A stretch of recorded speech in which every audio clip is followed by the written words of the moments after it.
लाखों साल पहले अफ्रीका की जमीन पर हमारा एक ऐसा पूर्वज रहता था जो ना शेर जैसा ताकतवर था, ना चीते जैसा तेज, ना उसके पास नुकीले पंजे थे और ना ही कोई डरावना शरीर। सच कहें तो वो खुद ही शिकार बनने वाला जीव था। हर सुबह शायद यही सोचकर उठता होगा कि आज जिंदा बच पाऊंगा या नहीं। चारों तरफ सवाना के भूखे शिकारी थे और वो अक्सर उनका निवाला बन जाता था। कुदरत का सीधा सा एक ही नियम है, जो ताकतवर होगा वो ही जिंदा रहेगा और जो कमजोर होगा उसकी इस प्रकृति में कोई जगह नहीं है। ऐसे में उसकी कहानी तो तभी खत्म हो जानी चाहिए थी, लेकिन उसके अंदर कुछ अलग था। एक छोटी सी चिंगारी जिसने सब बदल दिया। इस बदलाव को समझने के लिए हमें करीब 40 लाख साल पीछे जाना होगा, जब अफ्रीका घने जंगलों से ढका हुआ था और हमारे पुराने पूर्वज ऑस्ट्रेलोपिथेकस पेड़ों पर रहते थे, जिनका जीवन काफी हद तक बंदरों जैसा था। फल खाना, डालियों पर रहना और शिकारियों से बचना। उनका दिमाग छोटा था और शरीर भी वैसा ही। लेकिन फिर क्लाइमेट चेंज ने पूरा खेल बदल दिया। मौसम गर्म और सूखा होने लगा, अफ्रीका के जंगल सिकुड़ने लगे और उनकी जगह ग्रासलैंड्स यानी सवाना के मैदान ने ले ली। पेड़ों का सेफ्टी कवर अब छिन रहा था और जमीन पर उतरना मजबूरी बन गया। यहीं हमारी कहानी में असली ट्विस्ट आया। ऑस्ट्रेलोपिथेकस ने 2 पैरों पर सीधा खड़ा होना शुरू किया। ये कोई मामूली बात नहीं थी, ये एक क्रांति थी, क्योंकि अब वो लंबी घास के ऊपर से दूर तक देख सकता था, शिकारियों को दूर से ही आते देख सकता था और खुले मैदान में खाने की तलाश भी बेहतर तरीके से कर सकता था। लेकिन सबसे बड़ा फायदा ये हुआ कि उसके हाथ अब आजाद थे। चलते हुए चीजें उठाना, बच्चों को संभालना और धीरे धीरे टूल्स इस्तेमाल करना अब मुमकिन था। यही 2 पैरों पर चलना इंसानियत की पहली नींव बना। फिर करीब 28 लाख साल पहले होमो वंश की शुरुआत हुई और उसी में आया होमो हैबिलिस यानी हैंडीमैन, जिसने पहली बार पत्थर के औजार बनाना शुरू किया। ये औजार बहुत साधारण थे, बस एक पत्थर को दूसरे से तोड़कर तेज धार बना लेना। लेकिन उस समय के लिए ये किसी वरदान से कम नहीं था। इन औजारों से भले ही वो बड़े जानवरों का शिकार नहीं कर पाते थे, लेकिन जब शेर या तेंदुआ अपना शिकार आधा खाकर छोड़ देते तो ये जोखिम उठाकर बचे हुए मांस को काट लेते और हड्डियां तोड़कर अंदर का बोन मैरो निकालते, जो ऊर्जा और प्रोटीन से भरपूर होता था और दिमाग के विकास में बड़ा रोल निभाता था। होमो हैबिलिस ने हमें सिखाया कि सर्वाइवल सिर्फ शारीरिक शक्ति से नहीं, बल्कि दिमागी शक्ति और तकनीक से होता है। वो अभी भी पूरी तरह शिकारी नहीं बने थे, वे स्कैवेंजर थे, यानी मांस को चुरा कर खाने वाले। लेकिन उन्होंने वो चिंगारी जला दी थी जो आगे चलकर आग बनने वाली थी। फिर लगभग 19 लाख साल पहले ईस्ट अफ्रीका के मैदानों में एक नए और ज्यादा आधुनिक जीव ने कदम रखा, होमो इरेक्टस, जिसका मतलब ही है सीधा चलने वाला मानव। और ये सच में अपने नाम जैसा था। उसका शरीर लगभग आज के इंसानों जैसा सीधा और मजबूत था। जहां उसके पूर्वज थोड़ा झुककर चलते थे, वहीं होमो इरेक्टस कॉन्फिडेंट पोस्चर में चलता था। और पहली बार एवोल्यूशन ने ऐसा इंसान तैयार किया जिसकी बॉडी स्ट्रक्चर काफी हद तक आज के इंसानों जैसी दिखने लगी थी। ये बदलाव सिर्फ उसके शरीर में नहीं, बल्कि उसकी काबिलियत में भी जबरदस्त उछाल था। होमो इरेक्टस का शरीर लंबी दूरी तक दौड़ने के लिए बना था। उसकी टांगें लंबी थीं, शरीर पर बाल कम थे ताकि दौड़ते समय पसीने के जरिए शरीर ठंडा रह सके। वो तेज भागने वाला नहीं, बल्कि देर तक लगातार दौड़ने वाला शिकारी था, जो गर्म दोपहर में भी अपने शिकार को मीलों तक दौड़ाकर थका देता था। लेकिन सबसे बड़ी क्रांति उसके दिमाग में हुई। जहां होमो हैबिलिस का दिमाग करीब 600 से 700 क्यूब सेंटीमीटर था, वहीं होमो इरेक्टस का दिमाग बढ़कर लगभग 1100 क्यूब सेंटीमीटर तक पहुंच गया, जो आधुनिक इंसान के काफी करीब है। इस बढ़ी हुई दिमागी क्षमता का मतलब था बेहतर याददाश्त, मुश्किल हालात में समाधान निकालने की ताकत और सबसे अहम, मिलकर काम करने की समझ। अब वो सिर्फ एक भीड़ नहीं रहे, बल्कि एक संगठित समूह बनने लगे। इसका बड़ा सबूत 1984 में केन्या की तुर्काना झील के पास मिला, जहां एक किशोर लड़के का लगभग पूरा कंकाल मिला, जिसे आज तुर्काना बॉय कहा जाता है। ये कंकाल करीब 16 लाख साल पुराना है। उसकी उम्र करीब 8 से 11 साल रही होगी और उस उम्र में भी उसकी लंबाई लगभग 5 फीट 3 इंच थी। वैज्ञानिकों का मानना है कि बड़ा होकर वो करीब 6 फीट लंबा और मजबूत इंसान बनता। वो आधा बंदर आधा इंसान जैसा नहीं था, बल्कि काफी हद तक हमारी तरह सीधा चलने वाला और संतुलित शरीर वाला जीव था। हाँ, उसका चेहरा हमसे अलग था, मोटी उभरी भौएं, भारी जबड़ा और ठुड्डी नहीं। लेकिन उसकी बनावट साफ बताती है कि अब एक नया और ज्यादा समझदार इंसान धरती पर आ चुका था। होमो हैबिलिस के साधारण पत्थर के औजार काम चलाऊ थे, लेकिन होमो इरेक्टस के बड़े दिमाग को कुछ बेहतर चाहिए था। इसी जरूरत से जन्म हुआ हाथ की कुल्हाड़ी का। ये सिर्फ टूटा हुआ पत्थर नहीं था, बल्कि एक सोच समझकर बनाया गया डिजाइन था। एक ऐसा औजार जो काटने, खोदने और कई तरह के कामों में इस्तेमाल हो सकता था। और यही इंसानी सोच की असली ताकत की शुरुआत थी। होमो इरेक्टस सिर्फ कोई भी पत्थर नहीं उठाता था, वो चकमक पत्थर या क्वार्ट्जाइट जैसे मजबूत और सही किस्म के पत्थर चुनता था। फिर धैर्य और कुशलता से उस पर बार बार चोट करके टुकड़े निकालता, जब तक कि वो पत्थर एक खास आकार में न बदल जाए, जिसका एक सिरा नुकीला और दूसरा गोल, ताकि हाथ में मजबूती से पकड़ा जा सके। दोनों तरफ धार होने की वजह से वो काटने और छीलने के लिए बेहद असरदार था। एक कुल्हाड़ी बनाना साधारण काम नहीं था। इसके लिए पहले दिमाग में उसकी पूरी तस्वीर बनानी पड़ती थी। अंत में औजार कैसा दिखेगा, कहाँ चोट करनी है, कितनी ताकत लगानी है। इसका मतलब है कि उनमें संतुलन और सिमेट्री की समझ विकसित हो चुकी थी। ये कला और विज्ञान की शुरुआती झलक थी। इतना ही नहीं, ये हुनर एक पीढ़ी से दूसरी पीढ़ी तक सिखाया जाता था, यानी सिखाने सीखने की एक परंपरा बन चुकी थी। यही हाथ की कुल्हाड़ी उस समय का सबसे भरोसेमंद साथी था। नुकीले सिरे से जानवरों की खाल काटना, धारदार किनारों से लकड़ी छीलकर भाला बनाना, भारी हिस्से से हड्डियां तोड़ना या जमीन खोदकर कंदमूल निकालना, एक तरह से पूरा टूल किट। जरा कल्पना कीजिए, नदी किनारे बैठा होमो इरेक्टस का एक समूह, कोई बड़े पत्थर ला रहा है, कोई उन्हें आकार दे रहा है, और कोई अनुभवी सदस्य एक युवा को सिखा रहा है कि सही चोट कैसे करनी है। पत्थरों की टक-टक के बीच सिर्फ औजार नहीं बन रहे, एक समाज बन रहा है, ज्ञान बांटा जा रहा है, रिश्ते मजबूत हो रहे हैं और ऐसी तकनीक निखर रही है जो अगले 10 लाख साल तक चलेगी। यही हाथ की कुल्हाड़ी उनकी बढ़ती समझ और दुनिया को अपने हिसाब से ढालने की इच्छा का प्रतीक था। लेकिन असली क्रांति अभी बाकी थी, आग। पहले रात का मतलब था अंधेरा, ठंड और डर।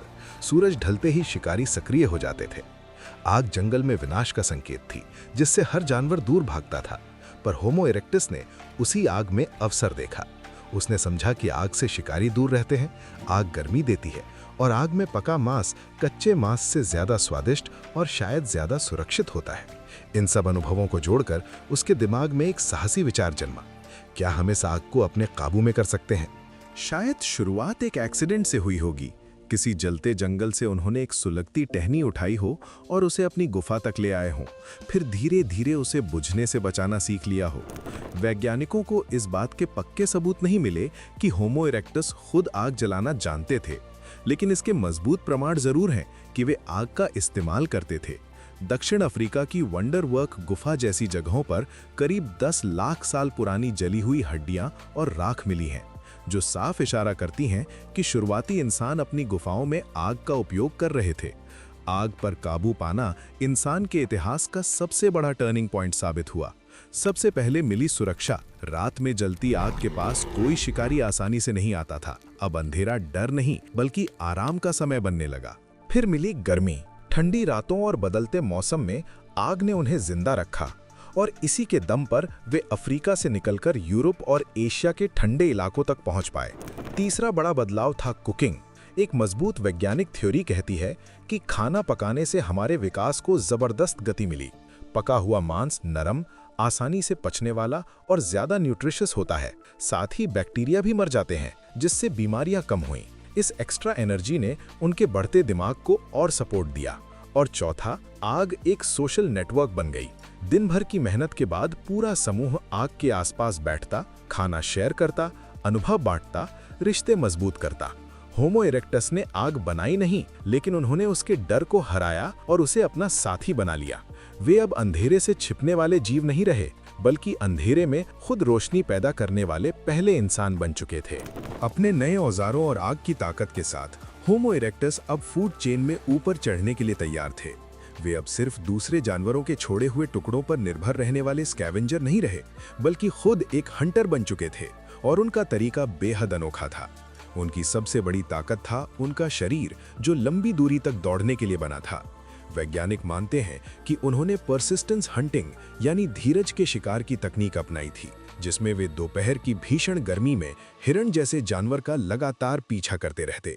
जानवर तेज भागता, लेकिन उसकी बॉडी जल्दी गर्म हो जाती, जबकि होमो इरेक्टस का कम बालों वाला शरीर पसीने से ठंडा रहता। वे बिना रुके स्थिर रफ्तार से घंटों दौड़ सकते थे और आखिरकार जानवर थक कर गिर जाता। ये ताकत नहीं, बल्कि दिमाग और सहनशक्ति का खेल था। वे अकेले नहीं, बल्कि टीम बनाकर शिकार करते, योजना बनाते, भूमिकाएं बांटते और बड़े जानवरों को घेर कर या गड्ढों की ओर धकेल कर फंसाते। मांस से मिलने वाला हाई क्वालिटी प्रोटीन उनके दिमाग को और विकसित करता गया। ये सिर्फ खान पान का बदलाव नहीं, बल्कि उनकी पहचान का परिवर्तन था। वे सवाना में डर कर छिपने वाले जीव नहीं रहे, बल्कि एक टॉप शिकारी बन गए थे, जिन्होंने सीख लिया था कि दिमाग, सहयोग और तकनीक से किसी भी चुनौती को हराया जा सकता है। मुर्दाखोर से शिकारी बनने का ये सफर उनके बढ़ते आत्मविश्वास का प्रतीक था, और इसी आत्मविश्वास ने उनके भीतर दुनिया को देखने और समझने की नई चाह जगाई। लाखों सालों तक उनका घर सिर्फ अफ्रीका था, लेकिन करीब 18 लाख साल पहले होमो इरेक्टस ने पहली बार अफ्रीका की सीमाएं पार की। ये मानव इतिहास का पहला माइग्रेशन था, और संभव है कि बदलती जलवायु, घटते संसाधन, बढ़ती आबादी और नए शिकार क्षेत्रों की तलाश ने उन्हें अनजान धरती की ओर बढ़ने के लिए प्रेरित किया। या फिर ये उनकी जन्मजात जिज्ञासा रही हो कि उस पहाड़ के पीछे क्या है। कारण चाहे जो भी रहा हो, उन्होंने एक अविश्वसनीय यात्रा शुरू की। छोटे छोटे समूहों में वे मध्य पूर्व से आगे बढ़े और जॉर्जिया के दमनीसी नामक स्थान पर लगभग 18 लाख साल पुराने होमो इरेक्टस के जीवाश्म मिले हैं, जो अफ्रीका के बाहर उनके सबसे प्राचीन प्रमाणों में गिने जाते हैं। वहां से उनकी यात्रा 2 दिशाओं में फैल गई। एक शाखा यूरोप की ओर बढ़ी तो दूसरी एशिया की तरफ। वे भारत पहुंचे, फिर इंडोनेशिया के जावा द्वीप तक गए, जहां जावा मैन के अवशेष मिले, और आगे चीन तक पहुंचे, जहां पीकिंग मैन के कंकाल पाए गए। चीन की गुफाओं में आग के उपयोग के पर्याप्त सबूत मिले हैं, जो दिखाते हैं कि उन्होंने ठंडी सर्दियों से बचने के लिए अपनी इस महान खोज का प्रभावी इस्तेमाल किया। ये यात्रा आसान नहीं थी, क्योंकि हर नए क्षेत्र में नया मौसम, नए जानवर और नई बीमारियां उनका इंतजार कर रही थीं। फिर भी होमो इरेक्टस हर परिस्थिति में ढलने की क्षमता रखता था। उसका विकसित दिमाग, बेहतर औजार और आग पर नियंत्रण उसे किसी भी माहौल में जीवित रहने की शक्ति देता था।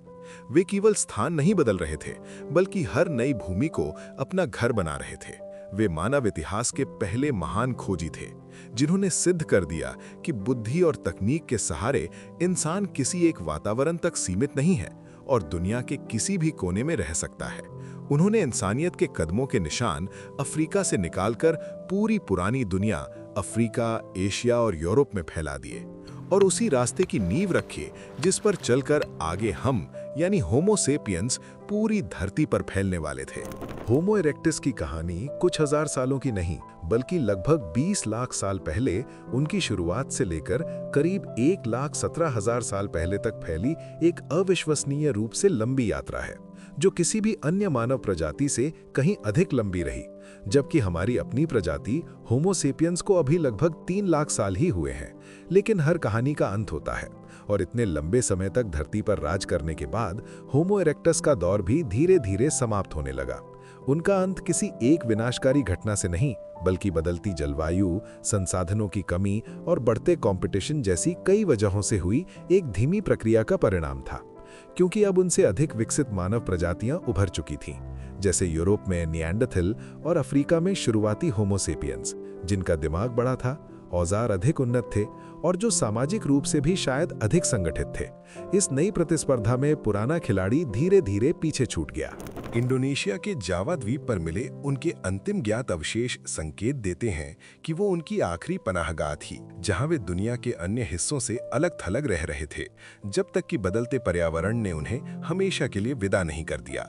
लेकिन क्या इसका मतलब ये है कि होमो इरेक्टस असफल थे? बिल्कुल नहीं।